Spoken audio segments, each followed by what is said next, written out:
Well, hello everybody, bonjour. And I'd like to take this opportunity to thank everybody for having us back to this conference. We're so excited that AMO is part of the ROMA conference. Your presence here at ROMA means a great deal to everyone on the ROMA and the AMO boards.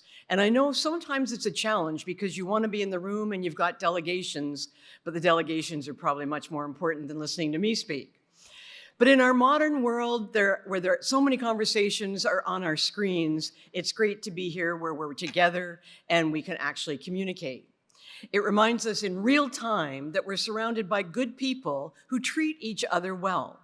We find common ground and camaraderie in the halls of Roma, a reminder that we are all united by a shared passion to make our communities great places to live and work. A warm welcome to Premier Ford this morning. He was pretty laid back. Welcome to our cabinet ministers who are here. Thank you very much for being here and yesterday. Opposition leaders, MPPs, we're glad you're here and it's a privilege to have you speaking and participating in delegation meetings and the ministers' forums. And to the members of Roma, our municipal elected officials, thank you for coming from all corners of the province and for your continued commitment to Roma and rural Ontario. So Ontario is a beautiful place to live. We know that. Now, I'm fortunate enough to have lived and worked in many communities in Ontario. Sometimes I'm asked what my favorite one is. Well, I can tell you my second favorite one, which is Thunder Bay, is the second favorite place I've ever lived. And there's a certain magic in Northern Ontario that you can only understand once you've been there. There are stories held in the lands and the waters and the landscape, and it holds a special place in my heart. But this is true also of the rural community where I now live, my number one favorite place. And I'm honored to be mayor of the village of Westport in Eastern Ontario. There is stunning natural beauty no matter where you go in Ontario, and I feel so grateful to live here and honored to be at this conference as your AMO president. Everyone in this room shares a love for all things rural. It's embedded in our DNA. And if there's one thing that I've learned during my career in public service, I start 50 years on July 3rd. I know, I'm so young looking. It's that rural people appreciate frank, honest conversations. So let's have one. I can't be your AMO president and not speak truthfully to you about the grave challenges we're facing in Ontario. There are many. For example, I wish I could tell you that Ontario's homelessness problem has improved over the last year. It has not. The number of people unhoused across the province has gone up by 8% in 1 year. That's up to 85,000 unhoused Ontarians. AMO's research shows that without decisive action now in our communities, large and small, rural and urban, homelessness numbers could double over the next decade. Our culture often emphasizes self-reliance and pull yourself up by your bootstraps. But housing and living costs have exploded and wages haven't kept up. The wait list for affordable housing is over 300,000 people. And more people are relying on food banks than ever before. So it is clear to us, it's clear to me, we don't have a bootstrap problem, we have a prosperity problem. The crisis has been decades in the making, as provincial governments for years have underinvested in our social safety net, like income support, mental health, and deeply affordable housing. Ontario is the only province in Canada where municipalities carry the burden for social housing and other social services. And the evidence is clear, Ontario's approach to homelessness does not deliver solutions. Municipalities, everybody in this room, we are caught in the middle of problems that we don't have the power or the funding to address.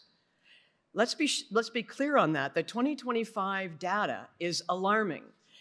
And despite the resources totaling more than $4 billion From the federal government, from the provincial government, and from the municipalities, we continue to lose ground. Now, we all have work to do, all of us in the room, and working hand in hand with the province in the key. In 2025, we asked the province to stand with AMO hand in hand for the betterment of municipal governments and their residents on many issues. Homelessness isn't the only area. We asked the province to meet in the middle on things like rural infrastructure funding to help municipalities close that ever-widening infrastructure gap. On conservation authority mergers, we asked for a working group with municipal and Indigenous officials to co-design the transformation in order to preserve the local voice and secure provincial funding.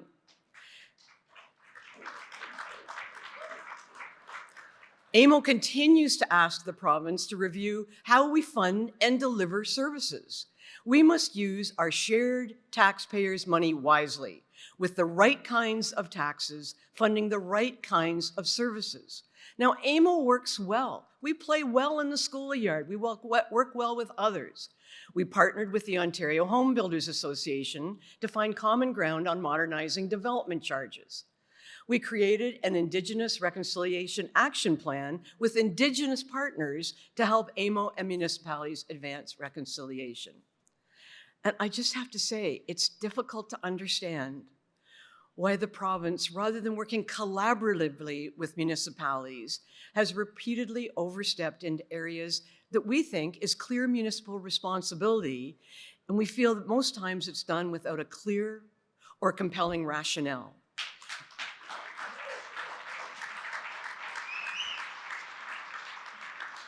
AMO continues to urge ministries to engage meaningfully with municipalities before the legislation is enacted. For example, the municipal speed camera program was abruptly shuttered. The next one's better. Despite clear evidence that it improves safety. Then the government put the brakes on bike lanes. Local decision-making for conservation authorities is being removed. Expanded exemptions under the Planning Act and Municipal Act further undermines municipal authority and undermining sound, locally informed planning. The major governance changes to our OMERS pension plan will politicize decision-making and carry serious implications for municipalities, taxpayers, and retirees alike. This is not the way forward. We need greater collaboration to create stability and certainty for our communities. The province must be a true partner, one that listens to municipal experience, respects local expertise, and extends the trust that municipalities have earned and that we continue to place in the province. As I said before, the list of challenges is long. Rural communities are struggling. This just sounds like a day at town hall for us. You're struggling with homelessness, policing costs, escalating infrastructure and capital equipment costs, tax increases, doctor shortages, staffing recruitment challenges, and more. I know it's exhausting. And AMO wants to ensure that municipal governments across Ontario are heard, supported, and positioned to succeed, even in difficult times.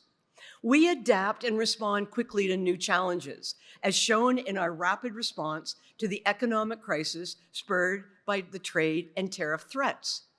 AMO's policy team, there's none better in the world, worked with Oxford Economics to translate what the situation meant for municipalities, and this included a trade and tariff symposium to help elected officials navigate economic uncertainty and leverage collective strengths like municipal buying power. Both then and now, AMO's message to the province and the Government of Canada is that municipal governments can and we will be part of the solution as full partners. So here is the bottom line. I think we just heard Minister Thompson say the same thing, that there is no better place to live, there's no better place to invest in Ontario. The grass is always greener where you water it, not on the other side, but where you water it. And I think we should water our grass and water each other's grass until it is the envy of our neighbors, you know where. I know we can stand together and stand up for rural Ontario because I've seen it. I saw it when the municipalities collectively pushed back on OPP billing increases last year. I saw it when municipalities collectively said they need a formal decision-making role on new electricity generation projects, and they got it. I saw it when rural municipalities collectively told federal railways they weren't going to be bullied into paying for unfair drainage costs, and won. These are all wins for municipal governments, and they are achievements to be proud of. Now, it's also true that our communities and our country are hurting. There's an open wound that I believe only kindness and goodness can heal. And everyone in this room, no matter your role in government or your community, has the ability to do what's good and what's right. Kindness is found in the everything days that we do. Holding a door, letting someone into traffic. And when we are good to each other in public, at the grocery store, and around the council table, we make it easier for others to do the same.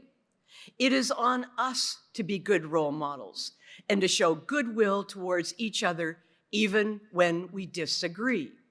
Because the things you tolerate around council table set the standard for what is good and acceptable behavior in your community.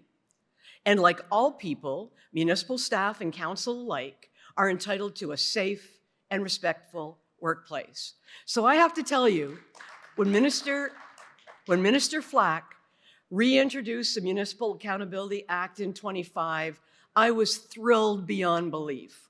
While AMO had some suggestions to improve the act, it's important that we now get it passed so a new code of conduct is in place before upcoming elections.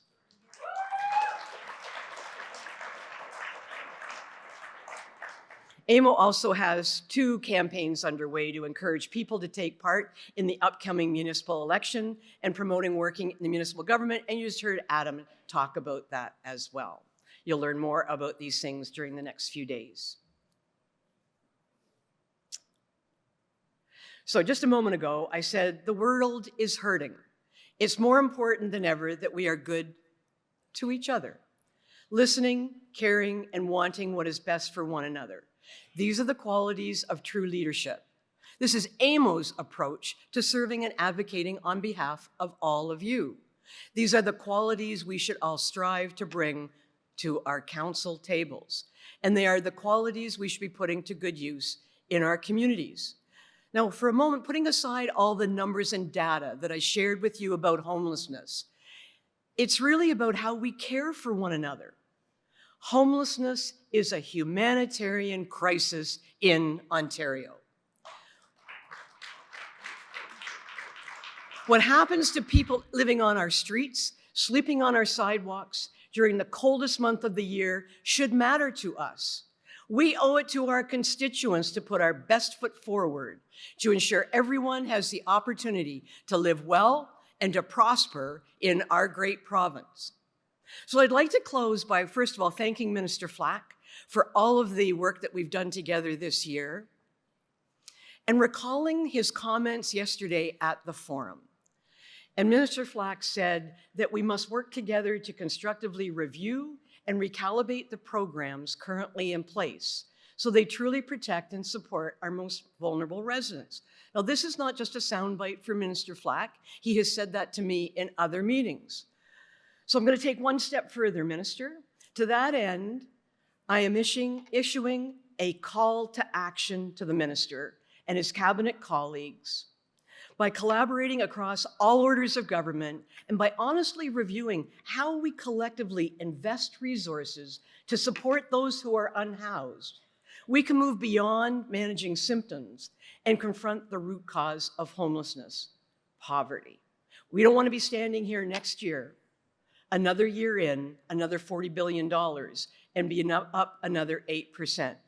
Shelters have become a crisis response solution when we really need a Team Ontario approach to solve the root causes, improving income security, investing in deeply affordable housing, and improving our mental health and addictions system.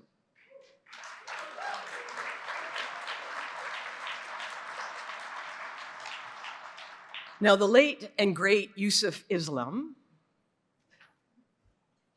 better known to most of you my age or in the area as Cat Stevens, once said, it's so need Graydon Smith to help me. Now, don't judge me, and be kind. I've been crying lately, thinking about the world as it is. Out of the edge of darkness, there rides a peace train. So I challenge you, challenge everybody. Let's jump on that train together. Let's believe in what we could be and the good things to come. Thank you, everybody. Merci, miigwech.